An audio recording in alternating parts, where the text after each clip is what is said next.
Hello, everyone, and welcome back to JISH Learn English Podcast. I'm your host, Shaylin. Today, we are going to talk about something that is incredibly useful for anyone who travels or visits a new city. We are going to learn how to ask for directions.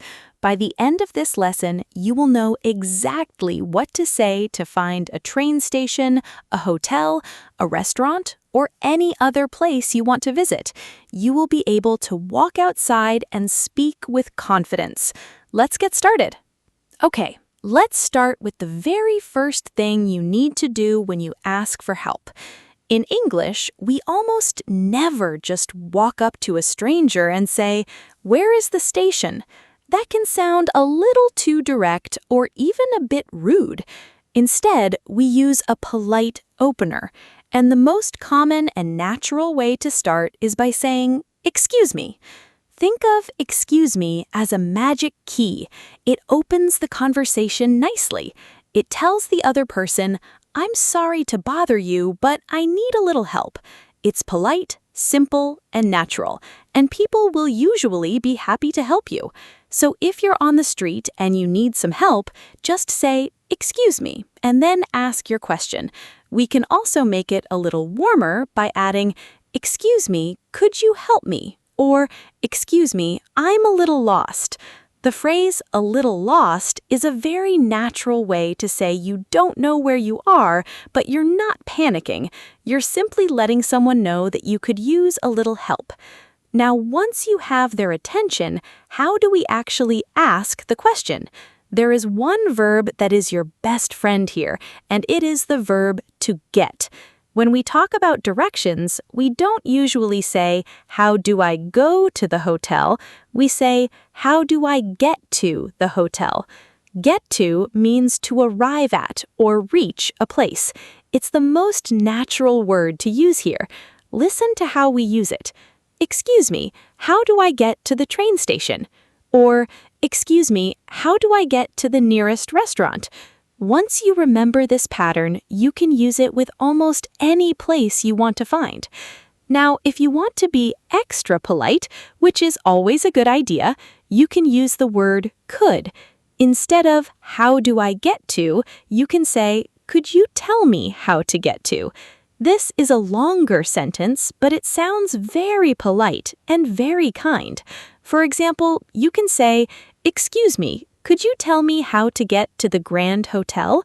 Or, "Could you tell me how to get to the city center?" Notice the pattern. "Could you tell me how to get to," and then the place. It's a complete sentence, and it makes you sound like a very polite speaker. There is one more very common phrase we use when we're looking for a specific category of place, like a restaurant or a pharmacy. If you're hungry and you don't know what's around you, you can ask, "Is there a restaurant near here?" Or, "Is there a good coffee shop around here?" The words "near here" and "around here" are extremely useful. They mean close to this place. So if you just need to find something close by, you don't need to know the exact address. You can simply ask, "Excuse me, is there a bank near here?" It's a simple question, but it can be very useful when you're in a new place.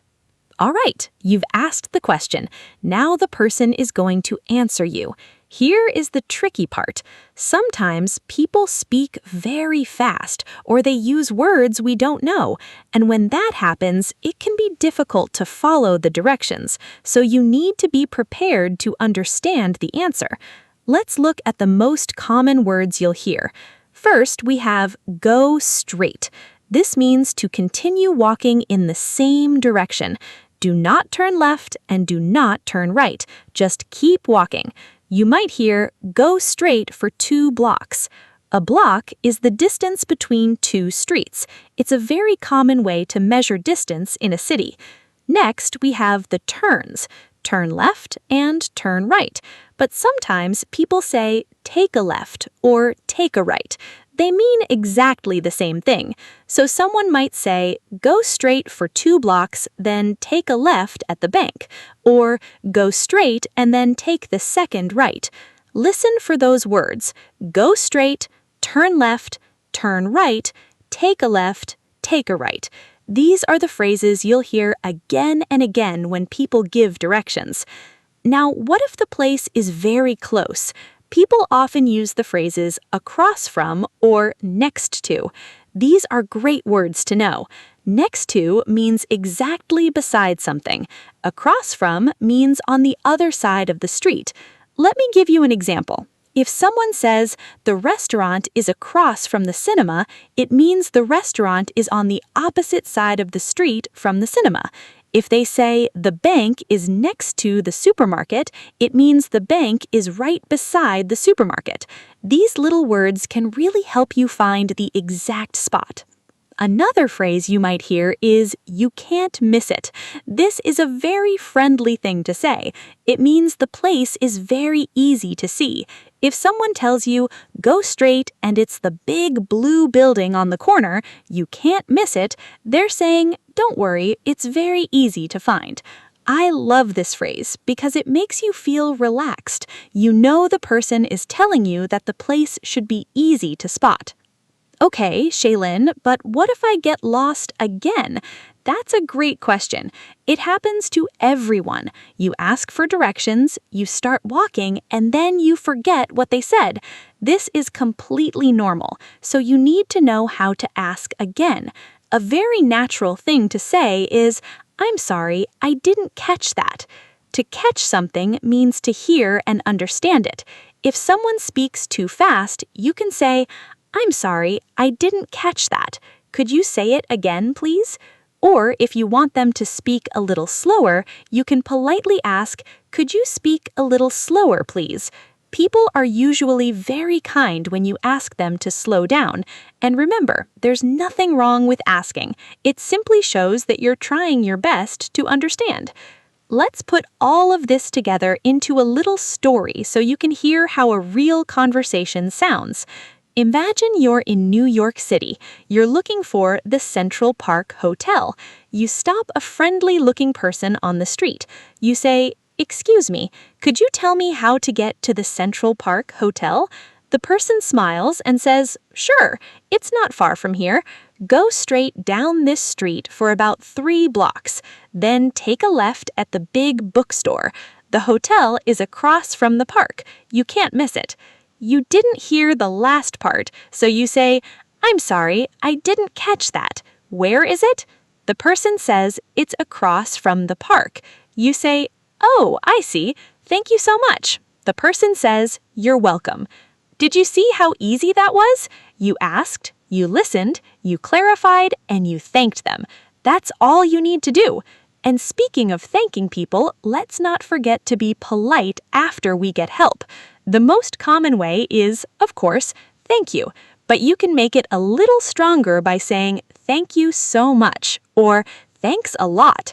If someone spent a lot of time helping you, you could even say, I really appreciate it. This is a beautiful phrase. It means you are very thankful for their help, and it's a lovely way to show someone that you genuinely appreciate the time they took to help you. Let's quickly review the key points to keep in your mind. You start with, excuse me. You ask using, how do I get to, or could you tell me how to get to? You listen for directions like go straight, turn left, or take a right. You use next to and across from to find the exact place. And if you need help again, you say, I didn't catch that. And that is it for today's episode. We covered a lot of useful language, and I hope you feel much more confident about asking for directions in English. The most important thing is to be polite and don't be afraid to ask for help. You don't need perfect English to communicate, you just need a few useful phrases and the confidence to use them. I have a question for you to answer in the comments below. Imagine you're visiting my city. How would you ask me how to get to the best restaurant in town? Write your sentence down. I'd love to read it. If you enjoyed this lesson and found it helpful, please like this video and subscribe to JISH Learn English Podcast so you don't miss our next lesson. Thank you so much for being here with me today. I'll see you in the next episode. Bye-bye.